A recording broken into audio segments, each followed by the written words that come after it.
You have to be joyful. And anything that you do is going to be hard work. You have to show up all the time, be very consistent. And with that, I think that joy is paramount. That's success as a creative.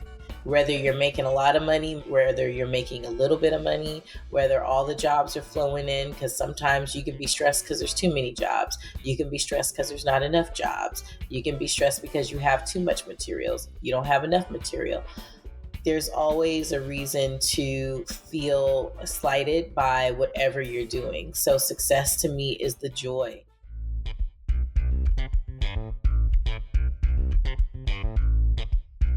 Hi, and welcome to Start Right Here, where Black beauty professionals share the secrets to breaking in, standing out, and finding success in the beauty industry. I'm your host, Corinne Corbett. Hi, everybody. Welcome to Start Right Here. And today I have the opportunity to talk to Starr Blackshere, who is an example of somebody talented in every aspect of beauty.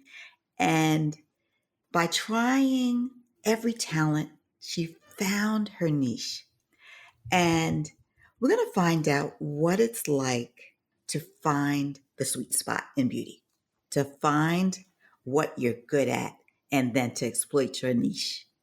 So I'm really excited to talk to Starr today about exploiting your beauty talents, to know what you're good at, and then work that talent. Because you can be good at lots of different things, but then finding the thing that really, really excites you the most, and then deciding this is it. I'm good at this, and this, but I'm going to stick with this one thing, and this is going to be my main thing. Welcome, Starr. Thank you so much. I'm a fan of your podcast, so I'm very excited to be a part of it. I can't believe it. I heard about Starr before I met Starr because Mimi Kamara told me if you're ever going to get your brows done, Starr is the only one you should let touch your brows. And then Starr told me that she loved my podcast, which was like the ultimate compliment to me. And I thought that was amazing. When she told me that, she didn't even know I had heard of her. That was an amazing thing. Yes, it was. So I'm going to start with this question. Who were your earliest beauty influences? I would say my earliest beauty influences were pageants. I grew up in San Diego, California, and happened to be working with the amazing Kiki Shepard's sister and mother, Von Gretchen Shepard and Dorothy Shepard. And these glamazons were working in San Diego, hosting and producing pageants. And so when I was 5 years old, I was in the Little Miss Black San Diego pageant. And I sang and I performed and I walked and I dressed up and I glammed up and my hair was done and blush was on my cheeks. And I saw beautiful women doing the same thing. And that was my moment that I realized, oh, this is cool. It's a production, it's beautiful, and it's cool. Now, how did these early beauty influences shape your perceptions of beauty? How did they shape my perceptions of beauty? I think because being in pageantry is a discipline that you have to possess. You're trying to win a trophy, and there are judges. So I learned a lot about poise and charisma, eye contact, all of those things at 5 years old I had to do in order to win and to be considered graceful and talented. And I also had to sing, I had to perform. So I learned about engagement through beauty. And so that's how they shape my perception, is that have some poise, be put together, express yourself with charisma. It wasn't just about the glamour, it was about the connection. Now, at 5 years old, you're a singer. That didn't come by accident because it came in the genes. So talk a little bit about that. I would be at home and I remember my grandmother or my mother saying, okay, sing this. Okay, sing that. Okay, do that. Or they sing a note and then they say, okay, sing it like this. And I was just able to pick up the key and have good pitch and good tone. And I think in my family, there's always a singer or two in each generation. So I found that they look for the singer in the family. So I think when I was young, they realized, oh, she's got the tone, she's got the gift. And then they just had me go on and do it. And so at 5 for the pageant, I sang Tomorrow by Annie. So I remember practicing it in my living room quite a bit because I had to sing in my full chest voice. I had to express myself. I had to throw my arms out. I had to connect with the judges. And so they were training me at 5 years old to do that.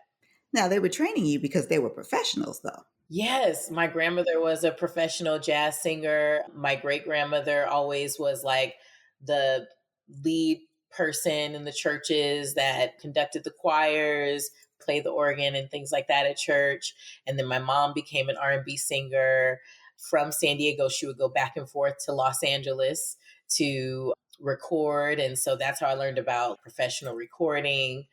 They were grooming me to be a vocalist from the time I was young. But then you kind of detoured in that way. Yeah. But you were looking at the beauty products that were around you. You were looking at them not just as, ooh, blush is pretty. You were assessing what was good and what was bad about the products that were around you. Yeah, I was assessing what was good and what was bad about the application. I think even though I was groomed to be a performing artist or just anything that I wanted to be, but they definitely started with that, I realized that I had a gift or a knack. Like I always thought, oh, that could be a little better. Like I remember the blush was really red and it would just sit on the cheek. And I was like, that could be just a little better, just blend it out a little bit, or it can be improved to make the woman look more beautiful and less animated, or the product doesn't need to look like it's just sitting. I remember everyone wore Fashion Fair foundation and that sponge. I remember that sponge and the smell. And I remember my grandmother, oh my God, when she was running out and she's scraping the edges because it was like that rectangle and the pink packaging, that pink compact, put the sponge inside and she'd be scraping the edges. And we had to run to the store and get some more Fashion Fair because she's running out. And the lipsticks were red, but they were also shiny. And I just thought, oh gosh, it could be less shiny. Everything could just be more blended. It shouldn't look like it's just sitting on the face. I remember Fashion Fair made everyone's skin, instead of looking so powdery, it looked dewy, which I appreciated.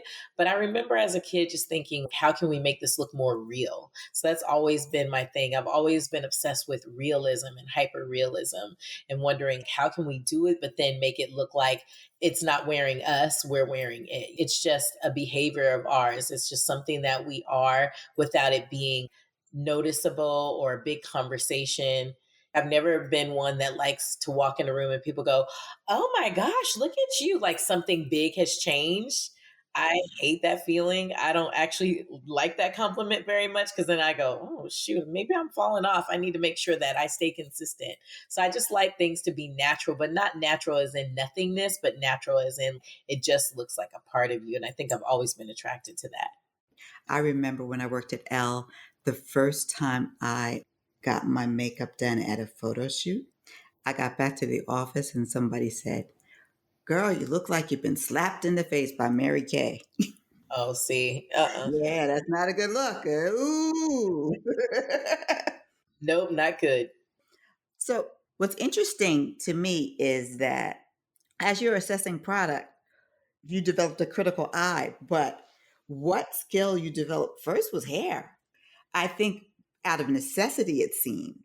So, why was it that at 9 you became skilled at doing your own hair? I became skilled at 9 at doing my own hair because my grandmother wore wigs all the time. My mom pretty much was wearing hair extensions or a ponytail, and they weren't very good at doing hair. My mom was okay, and she even went to cosmetology school to probably try to get a little better because she had an eye, she had style, but she didn't have the technical skills with her hands. Again, just going back to me going, oh, this could be a little better. My grandmother had no skills with hair. And I would get sent to everybody's house, both grandparents on both sides. I'd get sent to this one's house, that one's house, this lady up the street. I would just be in environments that I didn't like. always at somebody's house. I hated their house. It was like, oh my God, I don't want to be in here. I didn't like the way that they did my hair. Some people don't have a gentle touch. I'm a kid. And I would just either it was that or I looked crazy. My hair would just be sticking up on top of my head. So I just got in the mirror one day and sat on top of the countertop where the sink is, sat on top of that sink and was like, I'm going to figure this out. But I did have a little bit of guidance. I was asking these young girls that used to babysit me how they braid. And I remember one of them describing what they do and showing me. And I was like, okay, I think I can do it. And then so I got in the mirror and just, I wanted two cornrows. That's what I really wanted. And so I did the part down the center and then I did the two cornrows on myself. And I remember everyone going like, how did this happen? It's like, yeah, I braided my own hair. And after that, it was like, I got this. I definitely understand.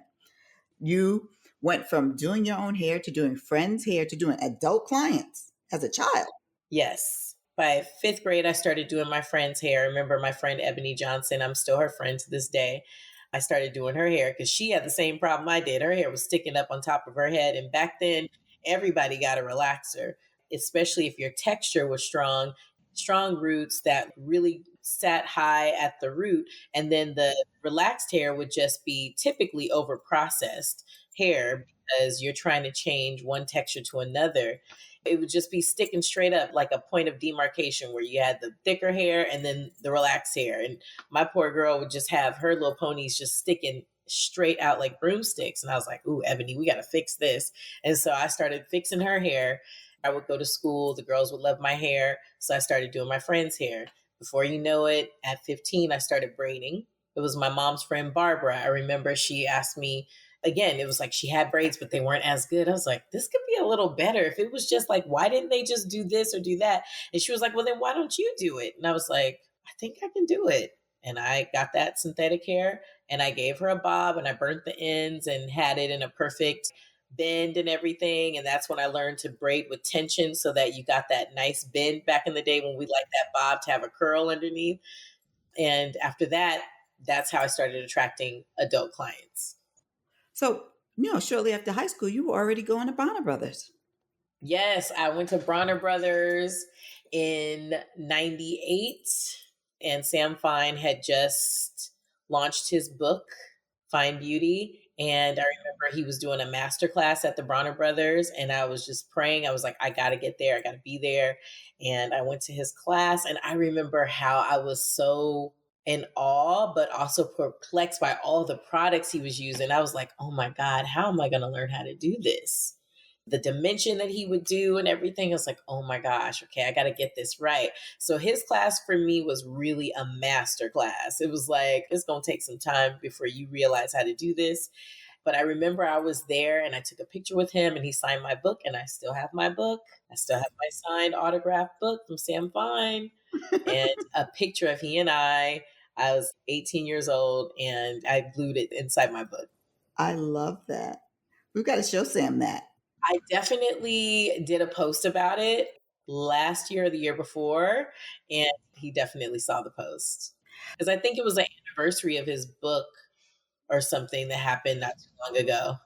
So, what's interesting is so then you had your cosmetology license, but did you have it before you turned 18? No, I got my license at the spring of 2000, so I was 19, about to turn 20, something like that. But you were working in a salon before you got your license? Yes, I was working in the salon because I graduated a year early from high school, which I regret because all I ended up doing is have to be an adult while all my friends were doing senior prom and all that stuff. So I thought it was a good idea at the time, but it really wasn't. So I definitely told my daughter that that was not a good choice and I don't recommend that for her. But I ended up just working in the salon thinking I want to get in the industry now. I want to start now. And so I started and I was working at a really hot salon in San Diego. It was known as the best one. It was called Artistic Trends. And it was really amazing. There was 17 booths there. They were beautiful. The furniture was beautiful and the vibe was right. People used to drive through the parking lots just to see the women walking out. There was a barber there. He happened to be from the East Coast. So he had the cool swag and the style and the accent. His name was John. I remember him so well. It was just a vibe. It was like San Diego was just having a cultural moment, and I was there, and I was the youngest, of course, but I got to be mentored by all of these amazing stylists, and I was always so curious about everything that they were willing to share with me whatever they knew. That's excellent. So, were you the only Black person there, or that was later? That happened after cosmetology school. So, this was the one before. Yeah, this was before when I worked at Artistic Trends. It was so popular that anyone that didn't look like one of our clients, I was getting a little spooked thinking that the state board was going to come in, embarrass me in front of all of my peers. And I was like, I can't do this. So my nerves just got the best of me, and I decided to just go to school because I was supposed to be doing an apprenticeship program there, but my hours weren't being calculated. Like, I think I'm just going to be booth renting forever and never get licensed. So let me go ahead and do this properly because I don't like the spook every single time someone that looks like they're not really a client is walking in. But I said, let me be calculating about this and go to a school where I can learn something new. I had already had all of this experience with some of the best stylists in the area at Artistic Trends, and we even competed at Bronner Brothers and things like that. So I wanted to have new experiences. I realized that I saw some habits at the salon that I didn't love when I was at Artistic Trends. Sitting the client under the dryer for 45 minutes with conditioner on so you can do another client. Clients waiting in the seats. I'm like, why do they have an appointment when you ain't nowhere near done? This is crazy. I'll be with you in 5 minutes. Give me 15 minutes. And it's like an hour. So I started to see habits that I found I was modeling myself after. But when I did it, I felt extremely uncomfortable. I didn't like the way the client started to fidget. I didn't like the looks, the stares. I was like, oh my God, I can't work like this. This is not the way to do it. So I decided, let me go learn some new things. Let me figure out what everyone in the beauty industry is doing. Another thing that wasn't as strong at Artistic Trends was hair color. Back then, we would always bond. We would do a lot of the gluing in of the tracks, the wefts in the hair. And so that was very popular. So you can buy a red or a yellow or a copper and bond it in, and then you'd have your highlights. That's how we did it. But I wanted to know how to do hair color.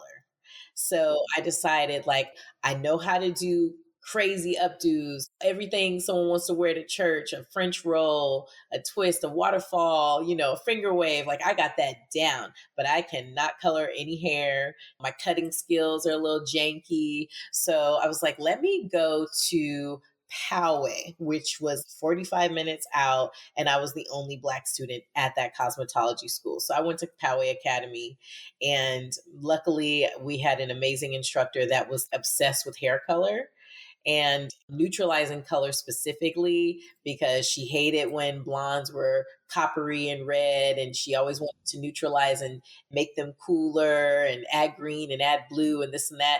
And it was just fascinating to me. So I went there and did that. And that's when I learned about how other salons that were non-Black, how they operated. We would go visit these salons, and they would be less booth rental salons. They would be commission-based salons. So I got to learn a different business model when I went to that school. And that was really exciting for me because I was like, oh my gosh, we're not really doing this in the Black community. We are usually setting up a beautiful salon and then just renting out the chairs. And which for me, I didn't love how every stylist would have different products that they use, or they would work in a different way, having their clients waiting. So now the salon is full of waiting patrons. You've got so many different products on the shelves. It's just looking very hodgepodge. And I saw this beautiful salon at Artistic Trends begin to look a little junky, so to speak, for lack of better words. And I was like, oh my gosh, this has all got to be fixed. And so when I went to Poway, and we would go to some of these salons that only use one particular product line because they wanted to retail it, it looks more uniform. It's a better experience for the client. They have people that specialize in cut or color. And I just saw a different business model. And so that really influenced me, along with a lot of the things that they do at the Black salons, like using those Marcel irons to really get that root and really transform the hair. I just got to see the best of both worlds. Right, to marry those skills, because When you look at, say, in a general market salon, for example, they can get people in and out because the hair dries very quick. They can cut the hair. Where with us, we might take a little longer to get the style done, et cetera, et cetera. In that way, when they try to do that with us, that won't work. But I do like that. That's a Sassoon model also where somebody's a specialist in color. I do like a great color specialist because I had blonde hair for like 14 years. I would go to a colorist. I never went to just someone random to color. I did do that once and my hair turned out orange, like Bozo the Clown orange. And everybody was like, oh, okay. And then I had to go back to my colorist. And everybody was like, orange. Oh, they talked about you, I'm sure, after you Yes, left. they Like, did. oh my gosh, how did she get there? So I started working at an all white salon after leaving school because I realized I need to continue to practice this model. I need to practice these skill sets. And luckily, I ended up working with this stylist named Laura Day, and she was obsessed too. I met another obsessed colorist, and then that's how I got really masterful with hair color and color theory, which helps me a lot with what I do now. That makes sense. So, as you worked on hair, what made you transition to other areas of beauty? 'Cause it sounds like you were engrossed in that as you worked on hair color. What precipitated the transition into makeup? Well, again, going back to the pageants, I just always loved the way if a woman is going to look beautiful, she needs everything done. And so you just kind of sparked something that I didn't consider, but I'm considering now because I remember. So Artistic Trends was very popular. Even though it was little San Diego, we were popping nationally in the US as a really high end, talented Black salon. And so we were in the hair magazines. And I remember there was this makeup artist who came down from LA and she was supposed to be so fabulous and she did all these jobs. So I was like, oh my God, this is going to be epic. I'm going to do this hairstyle. She is going to slay my model, which was my best friend, who is still my current best friend, Deani. I had her as my model. She's naturally beautiful. She has great teeth. And I was like, it's a no brainer. All you have to do is just put a little makeup on her, done, and fix her eyebrows. So I had the woman tweeze her eyebrows. Child, she tweezed her eyebrows to sticks. So I was already like, oh my God. So I started to have to like micromanage the situation. And I'm all nervous because this is about to be in a magazine. We didn't have all this other social stuff. So it's like, girl, you messing up my opportunity. So she thinned out my best friend's beautiful eyebrows. I was definitely stressed. And then the makeup was subpar. And I was like, okay, so now I know I'm going to have to do the makeup for anything that I do. I'm going to have to do the hair because I also am a creative and I had vision. I didn't just want to do a beautiful hairstyle. I had a very specific look. She had like an afro weave and then the front did a thing and I had silky dreads involved. It was a whole look that I was trying to be innovative and influence. And the makeup totally fell flat. So that's when I think I really was inspired to start to master makeup for myself. And there was this woman named Kendra that worked at Artistic Trends. And I asked her, how do you get your makeup to look like your eyeshadow to look good? Like, give me a tip. She was like, just make sure everything is blended. And I remember she told me that, and I was like, got it. So from there, I always made sure that things were very blended. I still tell my clients to this day when I'm teaching, blending is all about moving color, not adding color, because I think many people go into an eyeshadow to blend another and then it just gets all muddy and it never looks pro. So I always recommend to get a dry brush and then move the color so then it blends out. You get a blow. And that came from Kendra when I was 18 years old. Interesting. So that's how I started desiring to do makeup. And I think I'm sure Kendra is probably the one who introduced me to Mac. She was just fly. She was an amazingly fly woman. She was very full figured and she was sexy and she just knew how to carry herself. And she taught me a lot about just being every woman, being anything. You did not have to look like what the standard of beauty is in the magazines. She slayed every single day, from her hair to her makeup and the way she wore her garments on her body. So many beautiful mentors. And I can name a lot of people right now that really guided me with just how to be a young woman and a young artist. And so I started shopping at the Mac store in Fashion Valley Mall, and I bought my clear lip glass, and I started to buy all of the typical colors that brown people like: the Old Baby lip gloss, the chestnut pencil, the amber lights eyeshadow, the bronze eyeshadow. And that was the look. And then you get your studio fix. We can wear studio fix. We don't have to wear fashion fair alone, or we can combine them, or we can just wear this powder and get less of like a dewy finish, because fashion fair was like overly dewy, it had a lot of gloss. And we started wearing it more matte and just evolving our look. And so I started shopping at Mac. When did you set your sights on wanting to work there?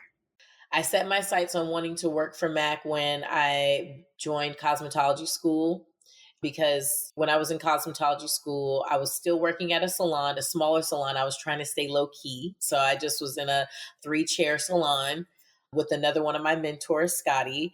And he and I just had a room together, and we were just slaying hair. And then I was going to school part time all the way up in Poway. So I thought, because I was in a different community and a different part of town, completely different area, that my clients wouldn't know that I was in cosmetology school. I was trying to tuck it and hide it. And essentially, word got out that this girl is doing this really amazing comb twist at the beauty school. And at the time, I was doing a lot of the Charger players and their friends. And one of the guys was dating someone out in Poway, and she was like, "You don't need to go pay." At the time, I was charging $50. "You don't need to go pay $50 for that stylist. There's a girl at the beauty school that her designs look just like yours, and it's $5. So he booked an appointment with this girl at the beauty school. And so I was mortified when my client showed up, and also kind of like I felt a little betrayed too, because I was like, "What are you doing here for a $5 hairdo?" Well, word got out that someone was doing hair really good at the beauty school, and my actual client booked with me. So then that's when I was like, all right, I got to get out of the salon completely until I am licensed and I don't have to deal with any more like embarrassment shenanigans. So that's when I started to pursue working a job that I got paid an hourly wage. But I was like, I can't work anywhere. So that's when I started to pursue MAC Cosmetics, the Mac store specifically, because I like the way Mac stores allowed you to wear whatever clothes that you wanted to wear and express yourself, as long as it was 100% Black. We were able to really do our eyes, really do our outfits. You could wear a short mini skirt if you want. You can wear a fishnet hose. It wasn't like Nordstrom where they had to wear like a certain type of collar and all that. So I pursued the Mac store, and I stayed at Mac stores from 99 to 2009.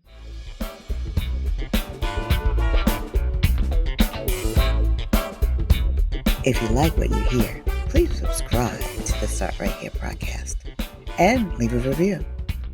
Also, you can sign up for our mailing list at thebeautyroundtable.com, so you will be on the know about all the good things coming. But once you got into Mac, you were like, this is where I want to be. What a gift. I mean, it could bring me to tears. I benefited so much from that company. I mean, for one, I learned corporate manners and how to be a professional in a corporate way. I learned numbers, business, the things that we have to pay attention to grow a business. I mean, I did a lot of different roles, like a pro artist and artist trainer, and also a little bit of management for a stint, but I didn't stay there too long because I realized I really just want to do the artistry. But I learned a lot while I was in management. I learned that we were comparing numbers from last year, and we were writing notes last year. It rained this day. That's why we had an event, but then it didn't do too well. It was storming cats and dogs outside. So you had all those things to compare. And that taught me a lot about what your gaze is with business. So that was one huge benefit with Mac. Also, all of the colors, all of the products and the trainings, the education. So I still am able to take that education and use that today in my own business. And also just the peers, because we were able to be ourselves.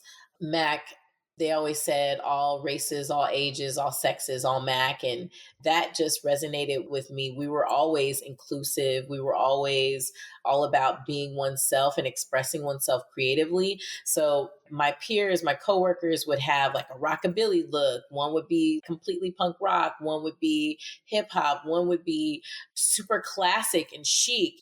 You would see how each person wore their eyeliner, each person wore that same product. We all wore a Mac. So this one wore this product a certain way, and you would learn from that. So it was education just in movement every single day. You go to work and you learn something new from your peers. What I find interesting is that you were in beauty school and you tried to do something different. So it wasn't really like, I got to go work for Mac. It was more like, I'm going to work for Mac right now because I'm in beauty school and I got to do this. And it became this conduit for you. But it wasn't, I'm going to work for Mac. It was, I hope that Mac will accept me, because at the time, I didn't see a lot of Black artists there at all. So it wasn't known for a Black person to be there.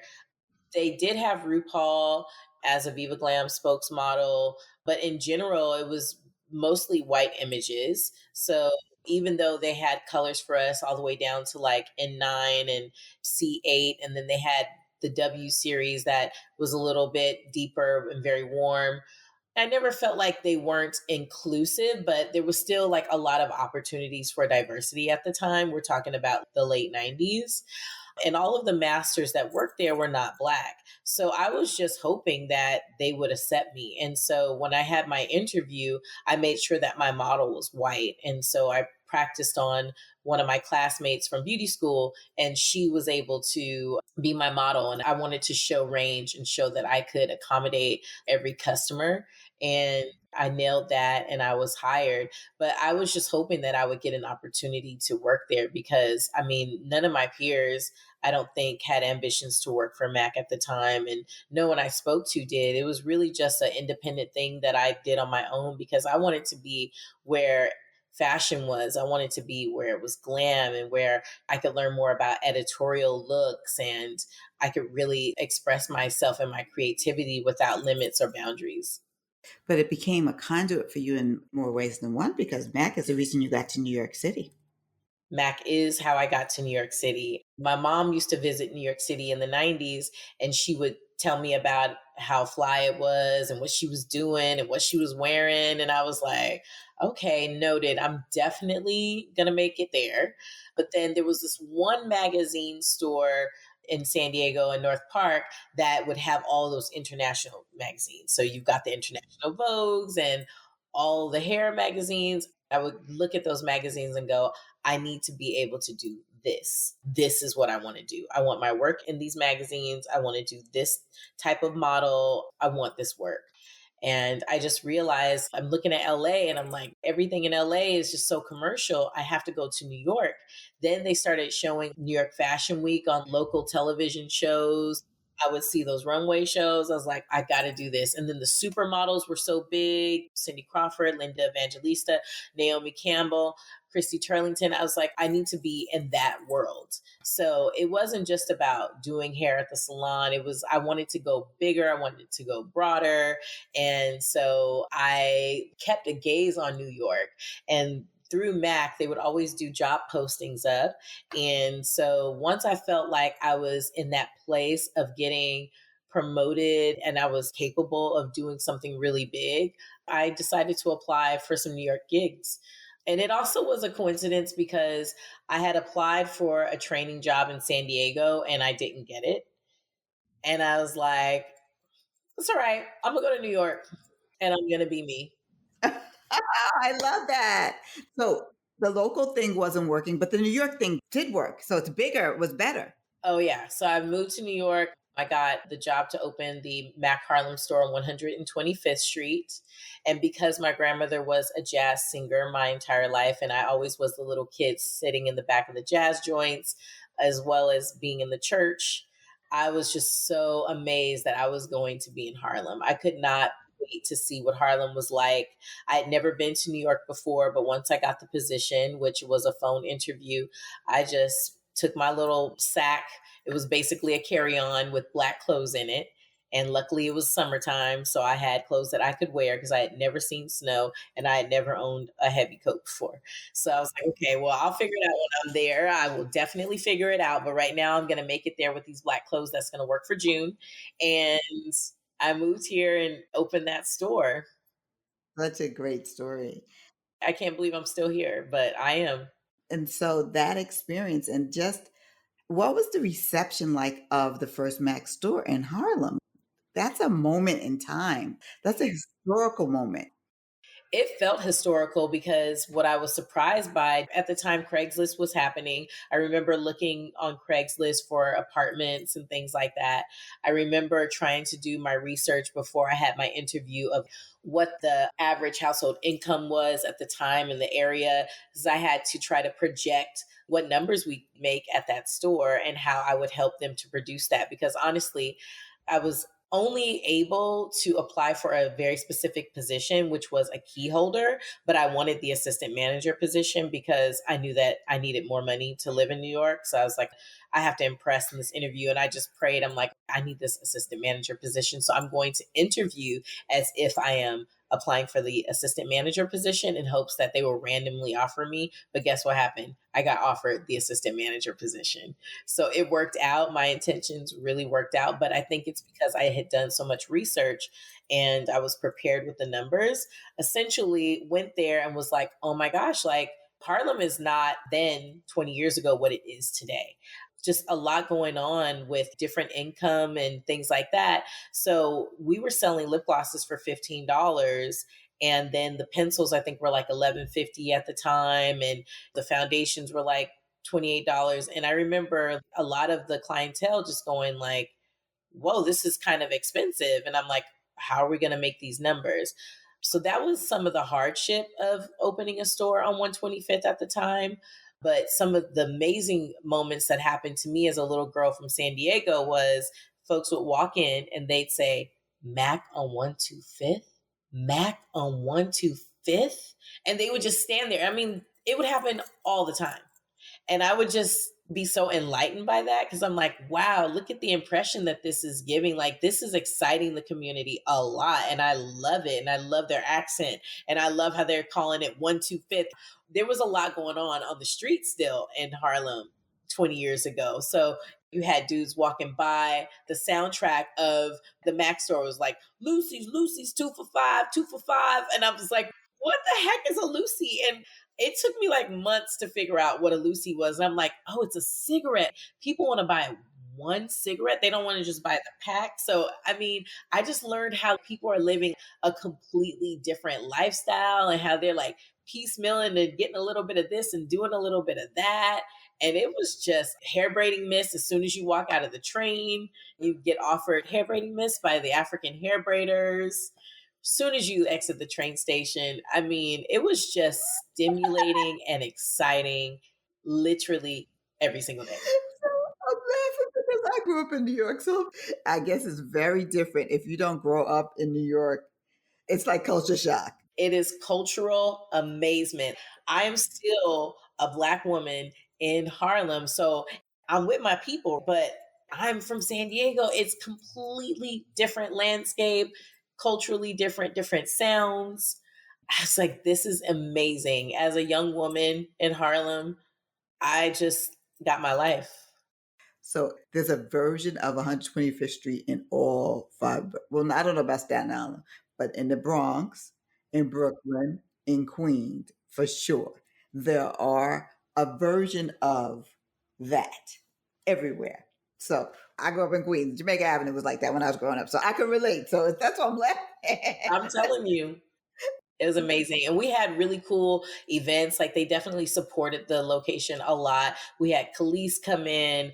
We had Mary J. Blige come in. We had Fantasia come in. Fantasia actually slipped me her brother's phone number, which was really funny. And I went and hung out with them that night. That's fun. So I was getting my life. It was so fun.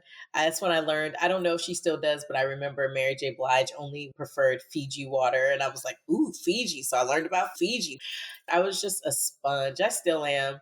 But one of the things I wanted to mention about MAC Cosmetics at the time and having a Harlem store was that I think the company learned at that time that you cannot service this community and have a store in Harlem without having Black and brown images specifically in the windows, because they would have these beautiful photo shoots and they'd just be like this massive image of the model and the product.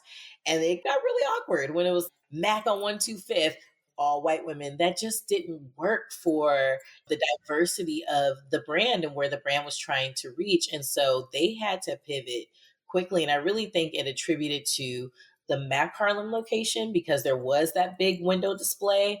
And then also down at King's Plaza, where they had a really big population of clients that were more Caribbean population down there. I had never even been there, but I just knew that it was always a conversation about the Harlem location and King's Plaza and how the women are like, what's up? Can we see what this product looks like on us? And so I appreciated how MAC responded quickly because it didn't take too long for them to start diversifying their images. And now you see everybody in a MAC image. I think MAC saw it maybe at the time as like, we've got Missy Elliott, we have Little Kim, we have RuPaul as reps. And then they did those little brands like little lip glosses and stuff like that. But it was very helpful. It moved the needle with the brand. That's good. So when you moved to the Flatiron District, what was the difference in the job? That was the Mac Pro showroom, which no longer exists the same way. It's in a different location and it's smaller. But when they opened the showroom, it was a whole concept store. It was really interesting. It had a library, a beauty library of all these amazing books, historical books. I don't know where the heck they got them from, but amazing books all in beauty. It was highly curated. They had a photo studio. They had brand new Apple computers there so that artists could come in and do their research, print things out.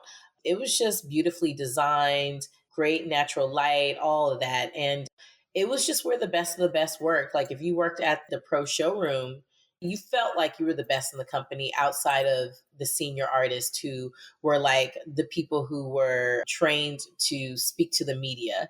And so that was a lesson too. It was like you're being taught and you are talented in speaking about the product on camera, and that's amazing. So there's still some amazing artists that I know now still have relationships with that are senior artists with Mac. That was what was cool about that experience. It's just really being unique, working with folks in theater. Then they started to send me out to do celebrities because if celebrities at the time or anyone who represented them wanted a Mac artist or Mac product to be used on them, they would ask the reps that represented the artist at the pro store. And that's how I started to be able to do celebrity makeup. And also, that's when I really was able to do all of the New York Fashion Week shows. So that gave me so much editorial experience. And I think that's how I became really masterful with my makeup artistry was those fashion shows. Because you're working with Charlotte Tilbury, you're working with Pat McGrath, you're working on these teams of amazing women who have their own brands now that are known globally. Those names weren't known globally the same way, the way they are with just like mass market. But at the time, we're working with them. They're the key to a show. They're the key artist, and we are recreating their looks. And nothing makes you more masterful than having to actually watch the master do the work, and then you have to go and recreate it on different models. I think that's exciting though, too. So pivoting again, like just refining again. So you go broad, then you go narrow again, then you narrow again, and then you narrow again. And you start looking at brows a little bit as you work at a small business next. And you're looking at brows and doing brows in the window. Are you first starting to just shape brows? Is that the first step in it? Well, I've always done brows since high school. So it was like ninth grade. that I started really doing myself and my peers' brows. So not only was it hair, it was eyebrows because my eyebrows were always very flat and very low. And then with my hooded lids and my forehead, I'm like, these brows are just not serving me. I don't know. My brows and my teeth have always been something that I'm like, what is happening? Like, why didn't I get more balance or bigger features here? But the teeth are going to cost thousands and thousands of dollars to fix. But the brows, I was able to do that myself. And with a little bit of talent, I just started to focus on it. And so I always did brows. It was always a focus for me. And I remember in '04, I asked Fatima Thomas, who is a senior artist, I asked her, how do I get the brows to look more textured and more feathery? Because at the time I only did the weight line on the top and the bottom. She was like, draw texture, draw lines, draw them up and down. And so that's when I started to design my brows more and be more intentional about filling them in. And I remember I would do brows all the time at Mac. I would fill in the brows. I couldn't tweeze at the studio at the time, but I would take the concealer and cut underneath. Most people didn't have much brow hair then anyway. They always over waxed. So then you're just really giving them more brow with product, and then you're putting concealer under, you're selling the pencil, you're selling the brush, you're selling the concealer. And I just knew that was how I was able to sell 3 products. Like, you need this pencil, this concealer, or at the time, a lot of times we did the eyeshadow, the angle brush, and the concealer. So that's 3 items. Here you go. Get some brow gel, blah, blah, blah. So I always did brows. It was always a focus for me. To this day, I did a makeup today. I did the brows before I did anything else. I did skincare. I wiped the brow area with a little bit of alcohol just so that it's drier so I can grab the pencil. And then I filled in the brow first on the client. And then I started to build the face. So for me, brows are like another feature. It's like having ears. Like, you need a good brow, you need ears. For whatever reason, without ears, we look weird. It's like crazy. They're not really offering anything, but we're more human looking when we have ears. And I just think we just look more like ourselves as well when we have great brows. So I started to do brows in a small business in Brooklyn in the window. And that's how I became very practiced with tweezing and waxing and removing hairs, and also doing lash extensions, like more express lash extensions, clusters where you take the Ardell clusters and you pop them on with adhesive. And sometimes I would take mascara or show the clients how to do it themselves. I'd tell them to put the mascara on. I'm still telling you guys, anyone who's listening, take some mascara, put it on. It helps build a nice black base. And then you can dip your clusters in a little bit of black adhesive and then fill the little gaps. And that's a great way to get a beautiful, professional looking lash application with ease. If you try to put them on without that mascara, they're falling, they're flopping. Don't do it. Put the mascara on first. I'll take your word for it. I'm hopeless in that. Well, then you come to me, you come to Blackshere Beauty and you get your lashes. Yeah, we'll talk about that. But let's talk about just the techniques that you've learned, because the way that you create brows, I want to talk about how you've learned them and the different techniques that you use now, because they are incredible. And there is an art and a science to this. I mean, the art itself is really to be studied. And I think that there are people that do lots of different techniques, but you do several.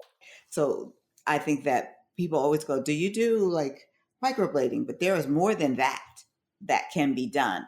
And I think people need to understand that there are choices to be made when you're getting their brow. If you're choosing to get your brows done, that you should do your research. So, speaking of microblading, I have not performed microblading since I opened my studio in 2021, just because I naturally attract a lot of melanated women and men. And so I found when I started doing microblading that there's not enough contrast in the colors that we use. No one wants a black eyebrow. We want a brown eyebrow. Most of us want a brown eyebrow. And if black is used at all, it would only be right at the weight line of the brow just to make that area pop in contrast to our skin. But no one wants a black eyebrow. Actually, in the pigments, the cosmetic pigments that we use to implant into the skin behave differently once they're healed in the skin. So going back to Mac, because there's no coincidence with this, my journey is really intertwined. Going back to Mac, that's when I was first offered to help with testing out new colors. They would give us A and B and let us know what you think. So we would be consulting. Do not make this, make that. We need more of this. So I started to become a part of a product testing group. And then from there, I was offered by someone who used to work for Mac that hired me to do shade extensions for Black Opal and another company called Julep. And so, with my hair background and the color theory I knew from that, going into helping with cosmetic brands to do their shade extensions for deeper skin tones, and then getting into permanent makeup, I was naturally like, let me make sure these colors sit nice in this skin. I think a lot of people walked into doing microblading thinking, I'm going to give an eyebrow. I need it to be dark enough to show up. And my whole thing, because I'm a makeup artist, I never want my peers to shudder at my work because it doesn't look good. So I naturally felt a sense of pressure. I need to make sure that if any makeup artist sees my work, they're impressed. So for me, naturally, I remember when we made colors like corduroy eyeshadow, we would use that in the brow a lot instead of other colors. Like in the 90s, we loved to use brune. It was very cool black. It was like a cool brown. And it was dope because we had the powder face with the studio fix, and then we do the extreme brow and the shape, and we would use brune. It was beautiful. And then we started to warm up and soften. We were inspired by Sam Fine and his bleach brows, and we would start to soften up those colors. So I would use corduroy instead of brune. I would use espresso, which was a softer brown. And then as women would come in that were deeper skin tone, here goes the problem. All the artists were using carbon black. And then, I mixed a little carbon with a little espresso. I'm like, oh my God, we need a real brow color. So that's when I remember we started to consult with this color called Embark.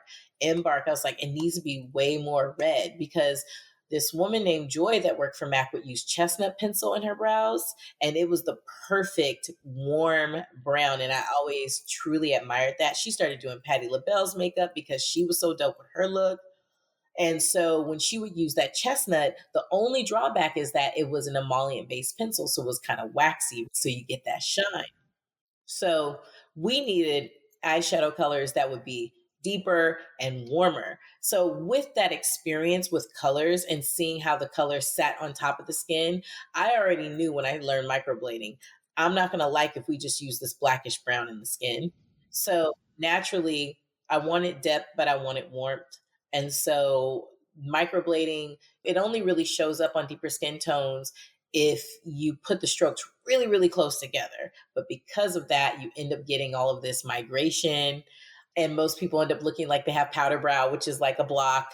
And it's just not as beautiful as they hope for. So nano is a technique where you use an actual device, where it's a single needle, sometimes needle groupings, but I compare it to more a sewing machine, the precision of a sewing machine, where you get an actual stippled dot that's implanted very shallowly in the skin, and therefore the color is healing closer to the surface of the skin, so you see the actual color. So for me, it's more about makeup artistry always. It always goes back to how beautiful things look on the person when it's healed, and it goes back to just how makeup artistry should look on one's face, whether it's implanted in the skin or sitting on top. So I've extended my education since 2014 with permanent brows and permanent makeup.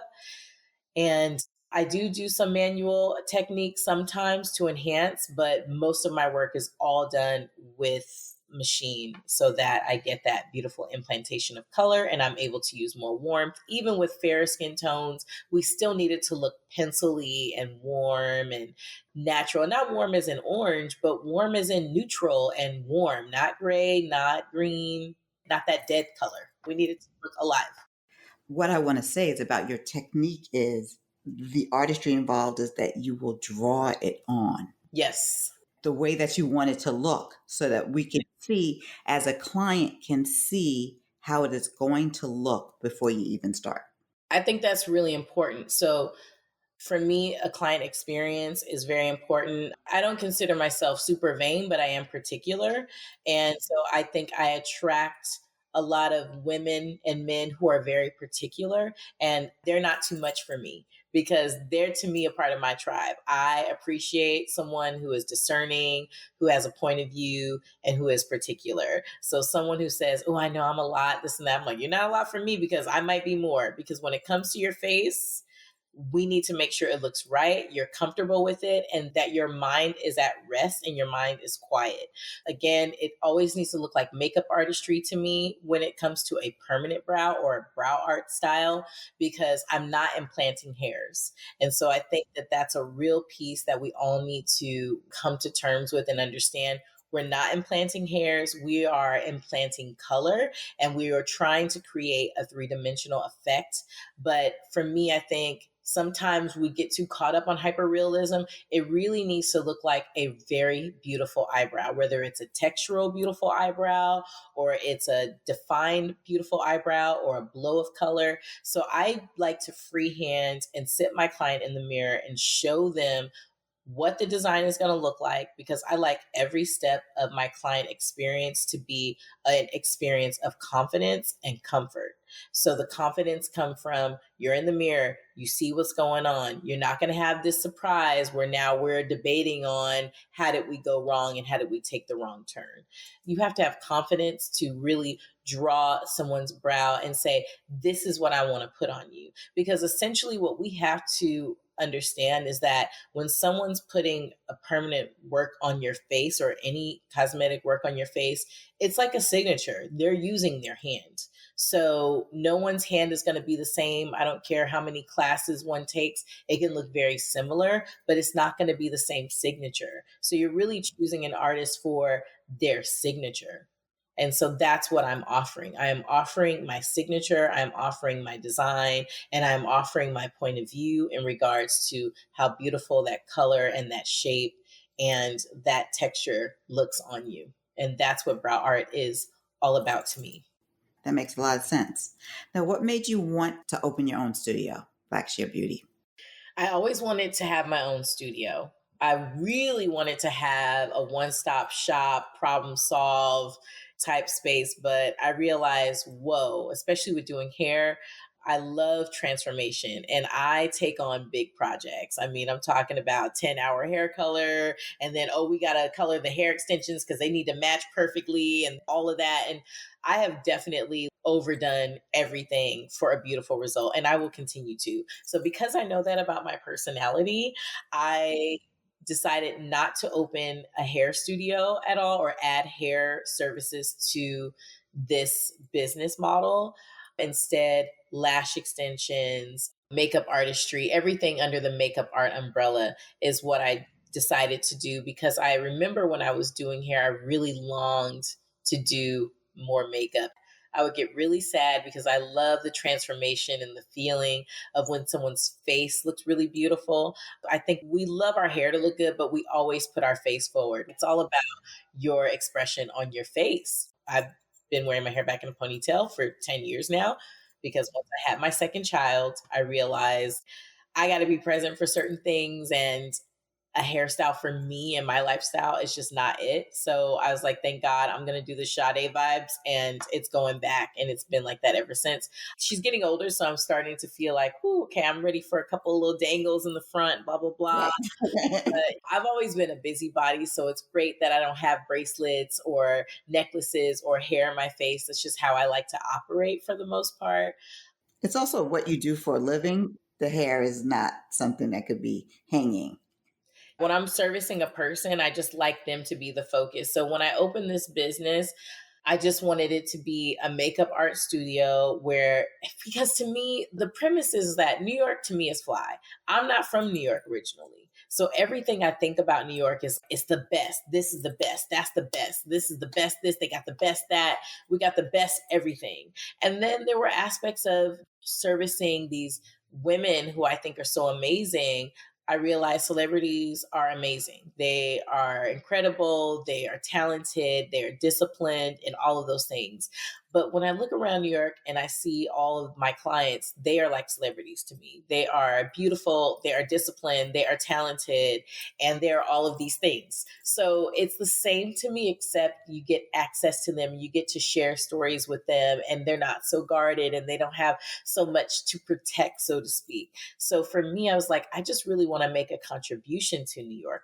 And I need the business model to work, and I need it to be something that really makes sense and really services the community that comes to the studio. So it's all about makeup artistry. And with that, I want it to be the best brows, the best lash, the best beauty education, the best makeup artistry. And that's how this studio came to be, because it was just a correlation of everything I've learned my whole life and everything that I keep my gaze on, which is always the same things: makeup artistry, beauty, transformation, editorial work. Those are all the things that I look at, other than food. Food and occasional puppy. So, what has been the most challenging part of running your business? The most challenging part about running my business has been building a team. And I was really surprised because I have not had any problems building a clientele. I can build a clientele in my sleep. It's really interesting. A lot of referrals, a lot of people just come through the door, and I'm so amazed by all the diversity and variety that comes through. But building a team has been more challenging. And I realized that it's a special skill. Everything in a business is a skill set. So I've talked to you about all of these skill sets that I've acquired. But I think as working as an employee, I did not learn how to just be an employer. So with being an employer, you have to be very clear on concept. You have to be very clear on the personalities that you want to hire and how they accommodate your customer. So I think my opportunity initially has always been to learn the customer. And I think that's just a learning curve that you can't avoid. You can do a business plan, but you don't get to decide how the world uses it. So when I did my business plan, most of it is gone to plan, but then you don't know the hundreds of people that are going to come in and why they come and how frequently they're going to come and how they're going to use the space. Now I think I have just such a better idea 3 years out of how people want to use the space and how the space services them and their personal needs. So I think that I feel much better about team building now, but that was initially the biggest challenge for me, because I think that there was just too many other areas to learn in order to find the right fit with the clientele and how to service the clientele.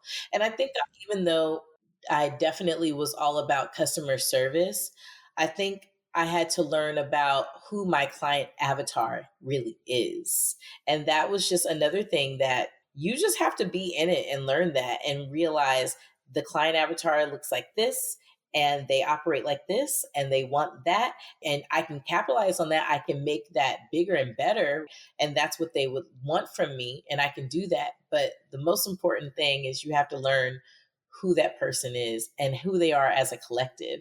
I think now I have a better sense of that, but that's just wasn't something that I was privy to when I first opened. How would you define success as a creative? I would define success as a creative as you have to be joyful. And anything that you do is going to be hard work. You have to show up all the time, be very consistent. And with that, I think that joy is paramount. That's success as a creative. Whether you're making a lot of money, whether you're making a little bit of money, whether all the jobs are flowing in, because sometimes you can be stressed because there's too many jobs. You can be stressed because there's not enough jobs. You can be stressed because you have too much materials. You don't have enough material. There's always a reason to feel slighted by whatever you're doing. So success to me is the joy. If you're able to possess harmony in yourself and have a lot of joy in your heart and your spirit, no matter what, on a daily basis, you are a successful creative. And I believe that creativity needs the joy. I think that the joy sparks more creativity. So that also just contributes to your success. So I protect my joy. And I learned that when I was working with celebrities, and there were times I would walk in a room and I felt like they weren't very trusting towards me. And I would think, well, why the heck am I here? then you need to build a team that of people you know on a daily basis. But don't give me the weird vibes like I'm gonna come in here and like make you look crazy. You should do your due diligence and have an artist that you always work with. But don't have the new girl come in and then make it all weird. I would go home feeling drained and not very high energy after that. And it did not protect my joy. So I think that's when I made the decision that whatever I do in my creative journey, my joy is going to be protected. And so I think joy is a successful creative. If you're joyful, you are a successful creative. On that note, thank you, Starr. That's our show for today. Remember, we stand on the shoulders of those who have come before us and make a way for those who come behind us. Remember to follow at Start Right Here and at the Beauty Table Collective, and to subscribe to The Last Word on Substack. See you next time.